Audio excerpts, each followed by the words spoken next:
Good morning, everybody. It's still morning, yep. 11 o'clock, 11:10 actually. 11:09 actually. 20 degrees here in Gettysburg. Supposedly it's going to warm up to over 30. Whoa. Yeah, not today, but this week. So that's promising. I'm sitting here with Tad. Yes. We met at the studio, and a building near the studio collapsed. A little garage on the alleyway. Yeah. And of course, that made it so that they closed off most of the alleys through there. Including the one that you need. Including the one that I need, even though they didn't need to close off the one that I need. And I think me trying to get in there to the parking lot made them realize that. And so they hopefully didn't go back. I didn't look to see if they went back and closed that off or whatever. But I didn't see either. I didn't either. We'll find out when we get back. But anyway, so we're going in to edit the Valley Forge Tavern Talk with Ken Gavin. And, it's Monday, and I said, Tad, let's take a procrastination drive with the audience around the battlefield. So that's what we're doing. That's what we're doing today, is we're procrastinating with y'all. Question is, do we start by going in at Culp's Hill? Or do you want to do the first day first and end at Culp's Hill? That is up to you. The first answer to get 3 votes wins. So Culp's Hill or first day? Good morning, Matt Gillespie. Good morning, Paul. Jeff, good morning. Jeff says, morning, Matt and Tad. Thanks for the morning drive. Just the pick-me-up I needed. Homesick today. No. Wait, you're at home sick or you're homesick? No, I guess he's sick. Sorry to hear that. Chris says, was there over the weekend for my 60th. Saturday was wild with the wind. Oh, yeah. Oh, yes, it was.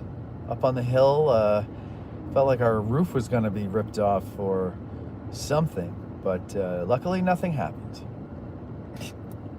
We have 2 for day 1 and 2 for Culp's Hill. So. 2 for day 1, 2 for Culp's Hill. So. Yeah, we got to see who's first day. All right, Ron Moore says first day. So there we go. First day wins. We're going to go out to the first day first. Hello, Barbara. Ken, hello. And that's everybody. Okay, good. 60-second, hello. How are you? And Ron, good morning.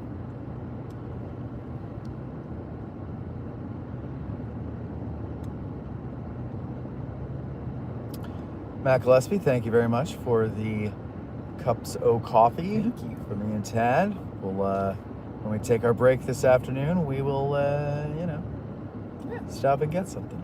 And we'll harass Court. Yes, always a fun pastime. Yes.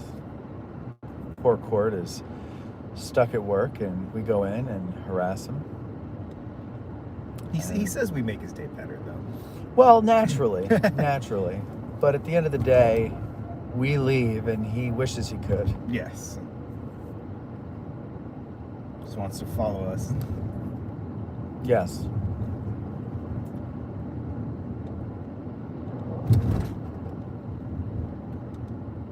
Morning, Tim. Good morning, Dustin. For those of you just joining us, Tad is joining me on the ride today. Yes. And I saw, I like to watch like police body cam videos and things like that. And yeah. Yesterday I watched one, and it was actually interrogation videos, and they had it was a guy who murdered his wife, and they had, which they don't always have this, video of his testimony in front of, in his trial. And as they were going through it, they paused and they said, people who were in the peanut gallery who knew the defendant personally said that this part of the testimony jarred them, because the way he says the word yes is a way they've never heard him speak before. And he said it kind of reminded me of the way you do. Yeesh, yeesh. Like, the guy was a fucking narcissist, like total, like textbook example of one. And he thought he was like in control, and he thought he was playing the jury, and obviously his attorney was playing along with him. But then when it was cross-examination and the prosecutor got him, that's where he started to fall apart, because he didn't have this coordinated thing with the prosecutor. And she starts asking questions, and he's about like his confession. And he's trying to claim like he was in a fugue state and didn't remember anything he said in the confession. And she's like, okay, fine, but you saw the video, right? So you saw yourself saying it. And he goes, yes. And she's like, okay. And then she'd ask other questions, and he'd be like, yes.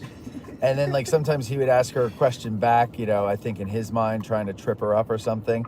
And then when it wouldn't work, she would just reiterate her question or repeat her question, and then he would just go, yes, yes. It's just really weird. He didn't talk like that in any other sentence that he spoke. So you are a murderer. I was gonna say, I'm glad me saying yes did that. Made me think of a murderer. Yeesh. Murderer.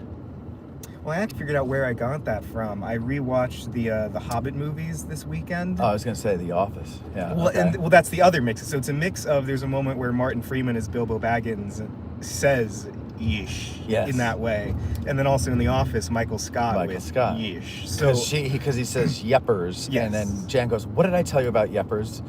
And so, are you going to see you tonight? And he goes, yeesh. so that, like, the two of those infused it to me to have this yeesh. Yeesh. Yeah. Well, it's good to know that I share that with a murderer. With a murderer. As well. Yeah. So now it's Bilbo Baggins, Michael Scott, murderer. The Holy Trinity. The Holy Trinity. Good morning, Six Questions. How are you doing? Doodle-doo, doodle-doo, doodle-doo. Six Questions. Did you take your oral yet? I'll just get it out of the way for everybody, because I know someone's going to ask you that. So go ahead and answer. Why would you ask him if he had oral? That doesn't sound... His oral exam, you sick bastard. Jesus. People ask him often when, often day after day.